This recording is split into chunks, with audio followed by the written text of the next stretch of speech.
Hello, everybody.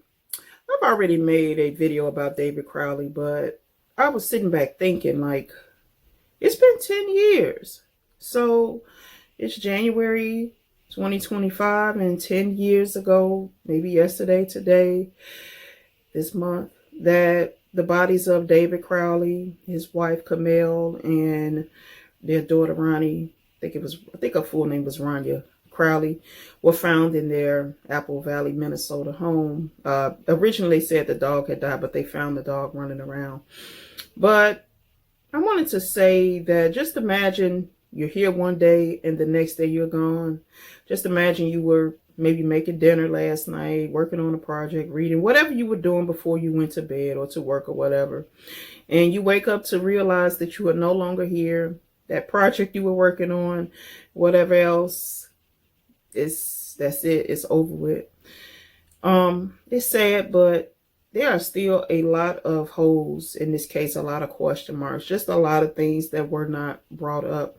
And there is someone, I discovered a Facebook group that were still trying to get his name clear because, in fact, they labeled this a suicide. Well, murder, suicide for those that know.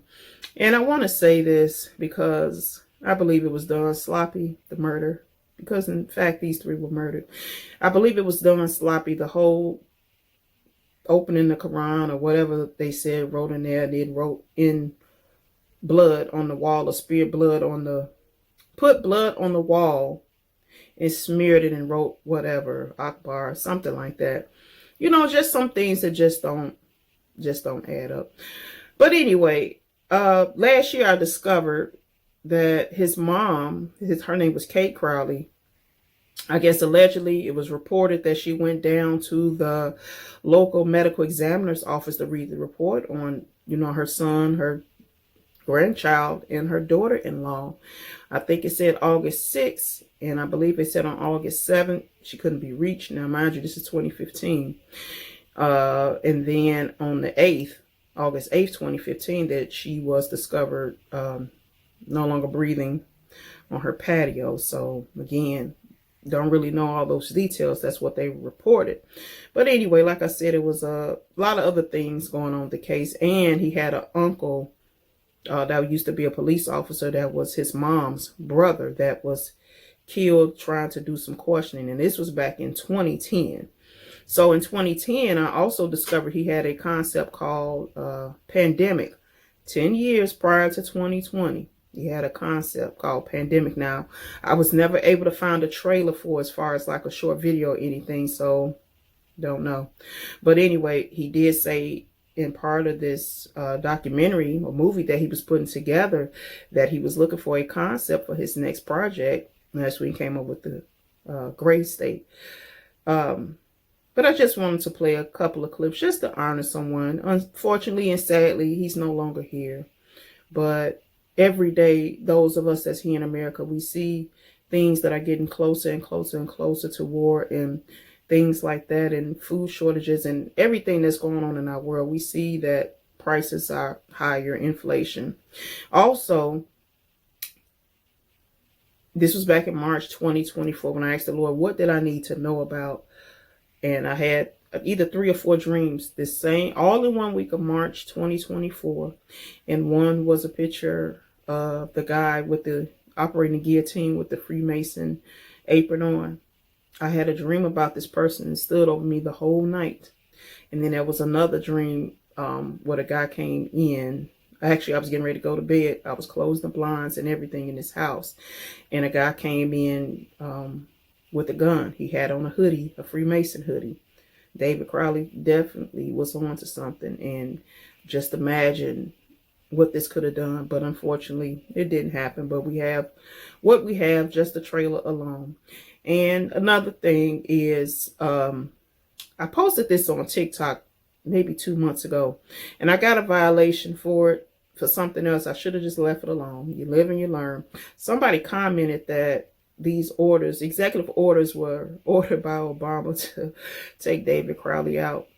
I wouldn't put it past him. But on David Crowley's Facebook page, he did make a few references about Obama. He did, which were not positive. So anyway, he served 2 tours. He's seen things. He know things or knew things. So we have what we have. So I just want to share the couple of videos that I've, just a few clips that I've watched since it's been 10 years, and just remembering someone that's no longer here. And yeah.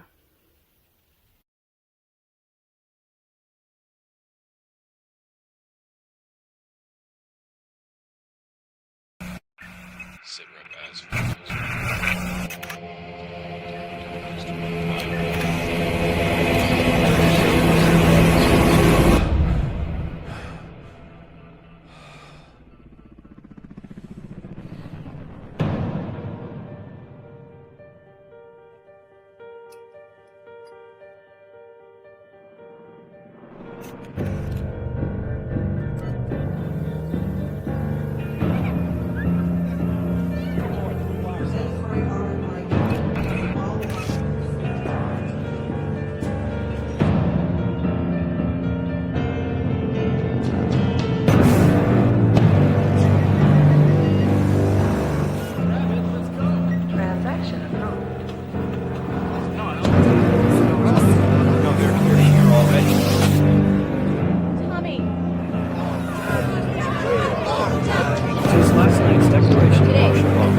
Last night I dreamt about how things were. And then I woke up here.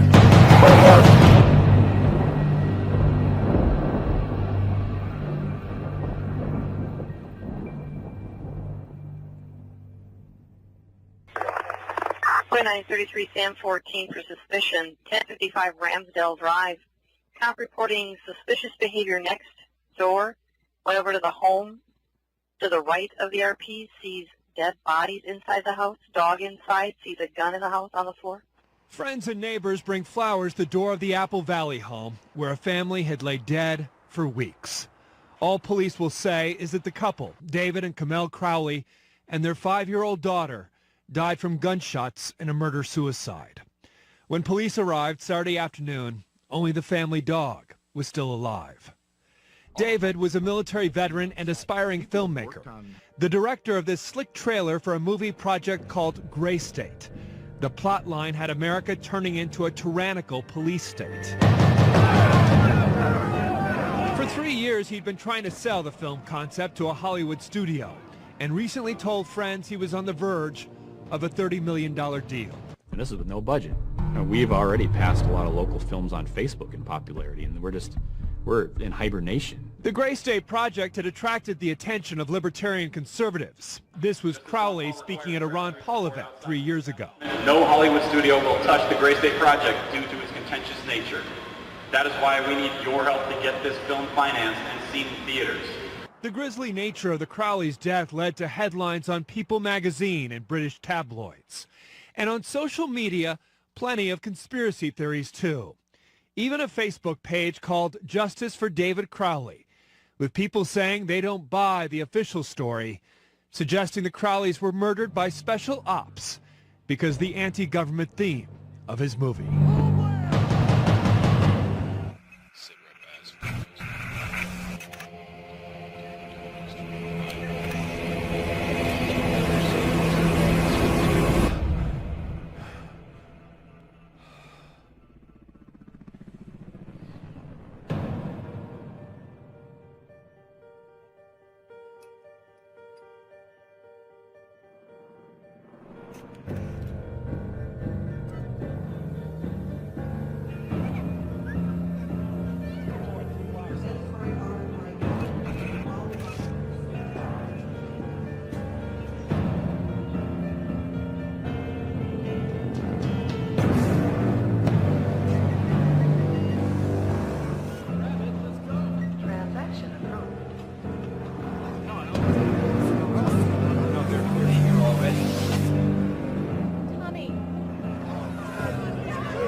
things were.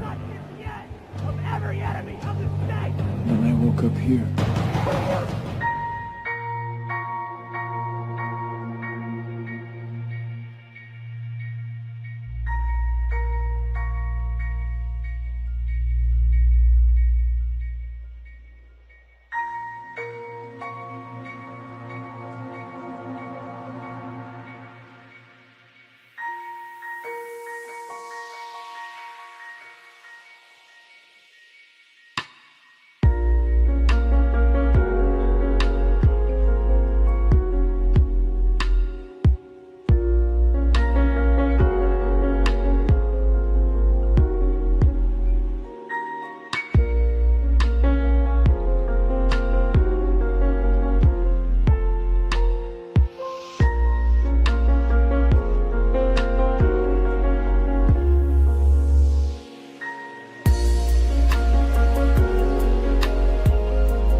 Somebody didn't want the gray state investigated, explored, and unveiled. That's why David Crowley is dead. He was the writer and director of one of the most controversial movies in modern history. And somebody didn't want him to produce it. What was so threatening about David Crowley and the gray state concept? Like Gray State, many Hollywood films have depicted apocalyptic themes and end-of-the-world scenarios. Yet the directors of these films are still alive. Roland Emmerich wasn't murdered after directing blockbusters 2012 and A Day After Tomorrow. Steven Soderbergh wasn't killed after his movie, Contagion. But David Crowley is dead, along with his wife and child. They were killed before the production could be completed. What was so dangerous about Gray State? David Crowley claimed that his movie was based on real events, not Hollywood propaganda like you see in movies such as 2012. California is going down! God, you sound like a crazy person. The governor just said we're fine now. The guy's an actor! He's reading a script! So the Gray State is essentially an artistic representation of real aspects put into a fictional format. Once you open your eyes and start looking at all these trends like RFID, like martial law, like FEMA, like executive orders, you have to act within your own capacity to sort of, talk about this. A lot of people filter that into the political realm. A lot of people do other things like grassroots style. I mean, I'm a filmmaker. Danny's an actor. So we put our heads together and we started making a project that would act within our own faculty to portray that in a creative manner. So there's a story here. I have to start telling a story. So I was looking for the next film project to work on anyway. I'm like, well, this would be perfect. And it's not really perfect because you have to kind of filter down all this stuff into a narrative storyline that's not just propaganda telling you what's going to happen next, like 2012 or A Day After Tomorrow. It's got to be a human story, and it's got to be endearing and compelling. The way we're different is we're independent, and we don't expect any participation from any studios just because of its contentious nature. I mean, anyone knows that Hollywood has not approached this topic so directly before. That's what makes Gray State so compelling. It's that different. Definitely the trailer is our best efforts to kind of show this world and expose these very real issues that exist in our world today. David claims that Hollywood has never dealt with topics like RFID, internment camps in America, and detention. Instead, they have produced propaganda in place of real issues. When Hollywood does discuss internment and detention, it's almost always about World War II and the Holocaust. Literally thousands of films have been produced about the Holocaust, and yet one single film that addresses the potential for a Holocaust in the United States is stopped mid-production after its director is murdered. Seems a bit odd, doesn't it? They don't want Americans, Canadians, and other Western countries to know what is coming. And that is a plan to intentionally collapse Western society. If you don't believe me, read the plan that's been in the books for over a century. Planned out by the Illuminati and penned by Albert Pike back in the 1800s in his 3 World War predictions. Gray State was simply too threatening. It revealed too much, not just the obvious points of what could happen with the collapse of a society, things like martial law, food shortages, and a provisional government. It goes beyond this. David knew a secret, and he left it inside of the trailer for Gray State, in plain sight. David Crowley used the Illuminati's favorite game against the notorious cabal. It's a game they've played with the human race for years. They provide clues about the future to toy with us. They did it with 9/11. They've done it with other major catastrophes. It's called predictive programming. On occasion, though, they get outsmarted at their own game. What was David's hidden message inside the Gray State? And could it be the reason for his death? Perhaps the scariest part of Gray State's conceptual trailer is this character here, who appears to be operating a guillotine. David Crowley was very intentional in this frame of the movie. He added something that I believe he wanted the people to know about. Who is the identity of this executioner? If you look closely, you will see that this terrifying character is wearing something around his waist. It appears to look like an apron. The executioner wears a Freemason apron, complete with the all-seeing eye, the compass, and the 2 pillars. I do believe David Crowley is trying to tell us something. He is telling us that the organization behind the French and American revolutions, the organization behind the Italian Revolution of 1830, the organization that outlined a plan to overtake the Vatican in a document called the Alta Vendita, the organization behind the Trail of Tears and the deaths of thousands of Native Americans under Freemason Grand Master Andrew Jackson, the organization behind the Ku Klux Klan in the United States post-Civil War and its rebirth in 1915, the organization behind the detonations at Hiroshima and Nagasaki during 33rd degree Freemason Harry Truman's presidency. These are men with a radical revolutionary agenda throughout the entire world because they worship and follow a radical revolutionary deity, the first to have led a revolt against the Most High Lord. David Crowley knew something, and he was trying to warn the people. The ones behind the FEMA death camps, the guillotines, and the detention of Americans is the Freemasons. They're planning a second American Revolution.